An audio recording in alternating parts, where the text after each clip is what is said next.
தேவனுடைய பிள்ளைகளே, இன்றைக்கு உங்கள் மத்தியிலே மிக மிக முக்கியமான ஒரு காரியத்தை குறித்து செய்தியை பகிர்ந்து கொள்ள இருக்கிறேன்.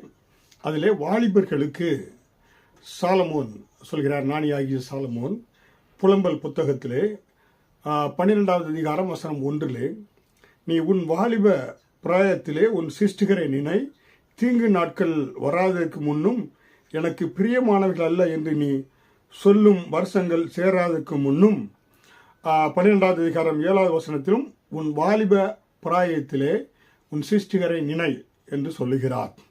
ஏன் நாம் வயது மரண நேரத்தில் கூட நாம் ஆண்டவரை இரட்சகரை ஏற்றுக்கொண்டு பரலோகத்துக்கு செல்லலாமே? ஏன் வாலிப நாட்களிலே நாம் வாலிபத்து அந்த வயதிலே கண்டிப்பாக ஏன் நம்முடைய சிருஷ்டிகரை கர்த்தர் இயேசு கிறிஸ்துவை சொந்த இரட்சகராக ஏன் ஏற்றுக்கொள்ள வேண்டும் என்ற கேள்வி உள்ளத்தில் வரலாம், அநேகருக்கு வரலாம். ஏனென்றால் உங்களுடைய வாலிப வாழ்க்கையிலே நீங்கள் அது உங்கள் எதிர்கால வாழ்க்கைக்கென்று அடித்தளம் இடக்கூடிய ஒரு முக்கியமான கட்டம். அந்த நாட்களிலே நீங்கள் உங்கள் அடித்தளத்தை ஸ்ட்ராங்காக கண்மலையாகிய கிறிஸ்துவின் மேலே நீங்கள் போடுகின்ற பொழுது உங்களுடைய எதிர்கால வாழ்க்கை மகிழ்ச்சியாக ஆசீர்வாதமாக இருக்கும்.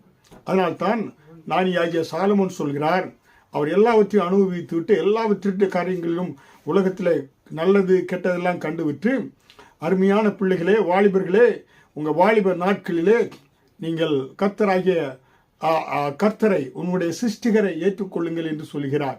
அவரை உங்களுடைய தெய்வமாக இரட்சகராக நாம் ஏற்றுக்கொள்ள வேண்டியது கடமையாக இருக்கிறது. மனிதனுடைய வாழ்க்கையிலே ஒவ்வொரு கட்டங்கள் இருக்கிறது. சிறு வயது, வாலிப வயது, அப்புறம் பார்த்தீங்கன்னாக்க திருமணமாகின்ற பொழுது அவர் குடும்பஸ்தனாக மாறுறாங்க, முதிர் வயதுள்ளவராக மாறுகிறார்கள். ஆண்களிலே 7 பருவங்கள் என்று சொல்வார்கள். ஒரு வயது முதல் 7 வயது வரை பாலன் என்ற ஒரு பருவம், 8 வயது முதல் 10 வரை மீலி என்று பருவத்தை அழைக்கிறார்கள், 11 முதல் 14 வரை மரவோன் என்று அழைக்கிறார்கள், 15வது பருவம் திரவோன் என்று சொல்கிறார்கள், 16வது பருவத்தில் விடலை பருவம் என்று சொல்கிறார்கள், 17லிருந்து 30 வரை அந்த பருவத்தை காளை பருவம் என்று சொல்கிறார்கள், 30 வயதுக்கு மேலாக முதுமகன் என்று சொல்கிறார்கள். புரியுங்களா? ஆனால் இங்கே அந்த வாலிப நாட்களிலே நாம் நம்முடைய தேவனை நாம் அறிந்து கொள்ள வேண்டும். ஏனென்றால் நம்முடைய எதிர்கால வாழ்க்கை மிக மிக ஆசீர்வாதம் இருக்க வேண்டும் என்றால் அந்த நாட்களில் நாம் போடக்கூடிய இந்த வாலிபர்கள் போடக்கூடிய அடித்தளம் மிக மிக முக்கியமாக இருக்கிறது. ஸ்ட்ராங்காக உங்களுடைய லைஃபினுடைய ஃபவுண்டேஷனை ஸ்ட்ராங்காக போடுகின்ற பொழுது அது இயற்கை சீற்றங்களுக்கு, அதாவது பார்த்தீங்கன்னா மழையோ புயலோ பெரும் வெள்ளமோ அது சேதப்படுத்தாதபடி அந்த ஸ்ட்ராங்கான ஃபவுண்டேஷனில் போடக்கூடிய வீடு எப்படியாக நிலைத்து நிற்பது போல உங்களுடைய வாழ்க்கையும் நிலைத்து நிற்கும். சங்கீதம் 127வது அதிகாரம் வசனம் 4, வாழ வயதின் குமாரர் பலவான் கையிலுள்ள அம்புகளுக்கு ஒப்பாய் இருக்கிறார்கள். பாருங்க, ஒரு பலவான் இருக்கிறான், வேட்டையாட செல்கிறவன் அம்பு ஏகிறான், ஒரு மானை பார்த்து குறி வைத்து எறிகிறான். அந்த அம்பு சரியாக சென்று அந்த மானை மான் மேலே பட்டு அந்த மானை என்ன செய்கிறது, விழ தட்டுகிறது என்றால் அவனுடைய அந்த அன்பு அவன் சரியாக குறி வைக்கிறான்.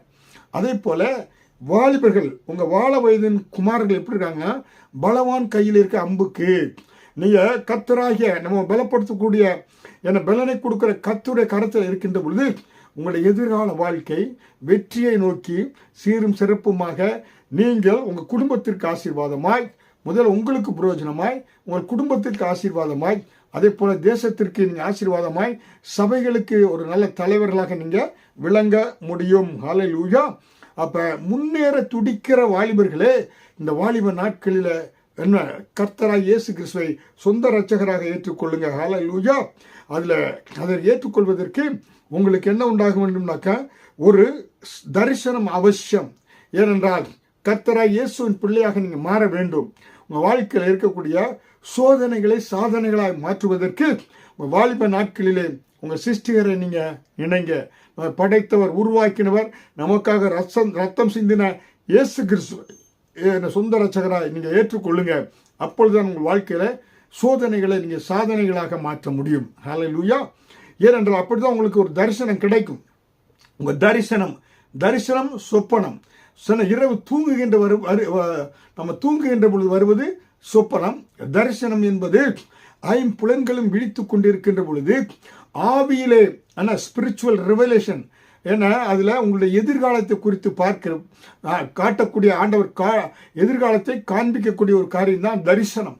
ஆவியிலே வரக்கூடிய வெளிப்பாடை நீங்கள் துல்லியமாக எதிர்காலத்தை குறித்து நீங்கள் என்னவாக இருக்க வேண்டும் என்பதை ஆவியானவர் வெளிப்படுத்தக்கூடிய ஒரு காரியம் தான் தரிசனம்.